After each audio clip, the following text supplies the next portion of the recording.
গুৱাহাটী বিশ্ববিদ্যালয় 2026 বৰ্ষৰ দীক্ষান্ত সমাৰোহ বিশ্ববিদ্যালয়ৰ বিকেপি প্ৰেক্ষাগৃহত অনুষ্ঠিত কৰা হয় এই অনুষ্ঠানৰ উক্ত অনুষ্ঠানৰ যোগেদি নতুনকৈ অহা তৰুণ-তৰুণীক জনোৱা হয় আদৰণি অনুষ্ঠানত মুখ্য অতিথি হিচাপে উপস্থিত থাকে বিশ্ববিদ্যালয়ৰ উপাচাৰ্য ডক্টৰ ননীগোপাল মহন্ত প্ৰাক্তন প্ৰশাসনিক বিষয়া হিৰেন চন্দ্ৰ নাথ বিচিচিআইৰ এডভোকেট জেনেৰেল দেৱজিৎ শইকীয়া আৰু অসম গৌৰৱ সন্মানেৰে সন্মানিত উদ্যোগপতি অনুপম ডেকা আৰু আজি নতুন দীক্ষা আৰম্ভ হৈছে সকলোকে মই শুভকামনা জনাইছো আৰু নতুনকে তেওঁলোক আহিছে ইয়ালে এখন গৌৰৱোজ্জ্বল শিক্ষানুষ্ঠান ইয়াত নিশ্চয় তেওঁলোকে শিক্ষা গ্ৰহণ কৰি নিজকে অহা দিনবিলাকৰ কাৰণে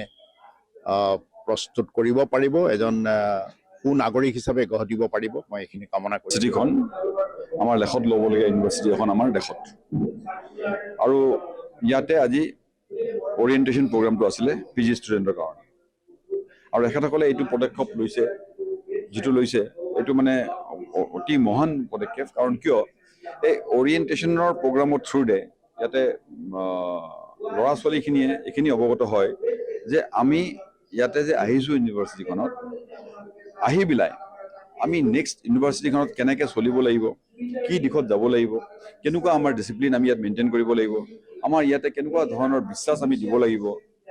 আমাৰ এক্টিভিটিজবিলাক কেনেকুৱা থাকিব পঢ়া শুনাবিলাক কেনেকৈ থাকিব চিলেবাছবিলাক কেনেকুৱা হ'ব ৰুলছ এণ্ড ৰেগুলেশ্যনছবিলাক কেনেকুৱা হ'ব গতিকে গোটেইখিনি বস্তু ইয়াতে একেলগে আলোচনা কৰা হয়